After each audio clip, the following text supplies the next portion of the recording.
this is the future us. From an hour later that we forgot to say, subscribe this, you freaking beautiful person, you, and like and comment. We're gonna warp back into our. We had one more piece of news, and this was just minor. Al Jazeera is now banned in Israel, and we use full disclosure. We use Al Jazeera for quite a bit of these sources. Like in all of our episodes, we've used Al Jazeera. We use an amalgamation, like I mentioned up top at the beginning of the episode. We use like multiple sources to kind of corroborate and double check facts and just make sure everything's kind of like in line. Every day before we record, we like do a pretty good job of going through every article we find about any given topic that happened, getting all of the different information we can, because some news outlets have different information. Yeah. And Al Jazeera is on top of that list for a lot of our reporting, especially when it comes to Palestine, because they have on international issues in general, they do really quality reporting. And I know they're already banned in a couple countries.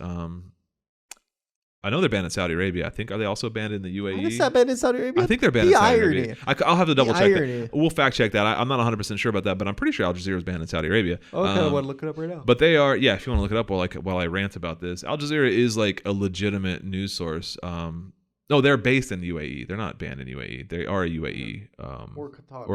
Or is it Qatar? Let me look it up real quick. That might be Qatari. Doesn't matter. The point is that Israel, this was on... Oh, shit, I didn't have the date. I think this was this week, right?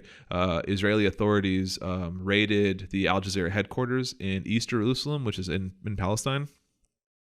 They raided the headquarters. They shuttered it. They confiscated all of the news broadcasting equipment, all of the cameras and news equipment. They just basically stole it all. And then they've now banned all broadcasts of Al Jazeera in Israel. So now Israel has just completely... and I understand they're not America. They don't have the same First Amendment protections that we do, but it's also just pretty fucking insane for a democratic, quote unquote, democratic country to just go in, raid a news station, and then just ban a broadcast. Yeah. Like, can you imagine if America just raided the CNN headquarters and just banned CNN? Like, that's like actual fascist shit. And of course, the obvious connection you can make is, well, Israel is a fascist. It's supposed to be a liberal democracy with the right to protest, or the right to, and I guess speech, to right to I don't know that press. Is that true for Israel? Well, no, that's supposed to be like equivalent. So that's supposed to be like the standard, quote unquote liberal democracy, which is like you have like these blatantly open rules that you're supposed to go by, and such as freedom of speech of some sort. Every country has a little bit of I'm looking it up. A little different. So Al Jazeera is Qatari owned.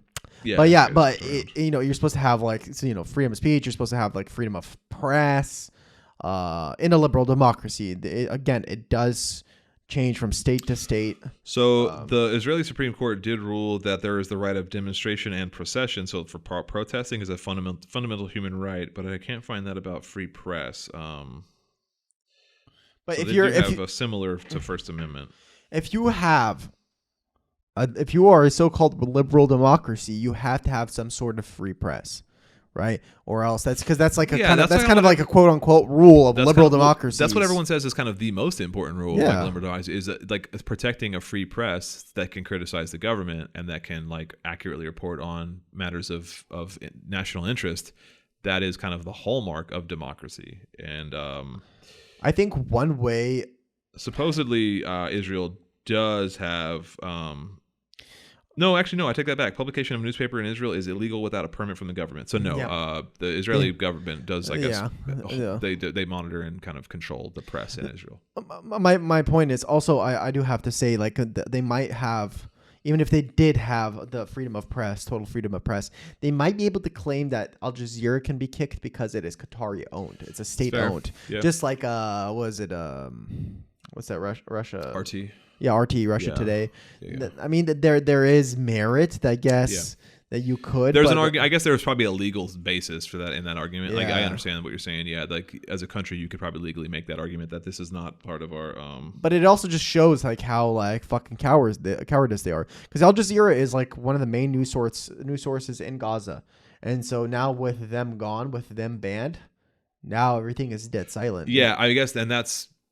Again, Lugenpress, right? Fake news. That was Hitler's kind of thing. Is you go for press, right? If this was a source of reliable, unbiased journalism, watching you commit war crimes, just get rid of the press. They can't watch you commit war crimes if there's they no press. don't exist. Yeah? Exactly. So like that's a huge red flag. I mean, that's like that was the whole point of Al Jazeera right Yeah. before they invaded too. So I think this kind of tells me like this is something. This is another big part of this whole ordeal that's going on. It's like this invasion this is a of huge Rafah. red flag. Like that's like to cut like media to cut the free press on the eve of an invasion of civilians. Like that's okay. Yeah, that's something fishy. That's a red that's super flag, fishy. dog. And we're not the first people to make that connection. Obviously, we're not claiming that that's some huge enlightenment. Like obviously, No. like yeah, this is fucking super sus. And like our our hearts go out to the people of Rafah that are 100% suffering now under the boot heel of Israeli occupation. But like literally, I always say literally sometimes. Literally. Think about this for a second. Critical thinking skills activate. If you have it, you might not. Hamas says we want a ceasefire. They said we accept these terms. The United States was there. The United States is like, hey, this is an actual okay ceasefire. Okay, that's one thing that happens. Israel says no. 2, Al Jazeera, pretty much the only broadcasting news agency left in Gaza, banned. 3, invasion of Rafah, even though Daddy United States does not want Israel to do that. No, yeah. So you have like 3 major red flags all within a couple of days. Yeah. So what is about to happen? And there's also now a famine rolling from the north to the south. Yeah.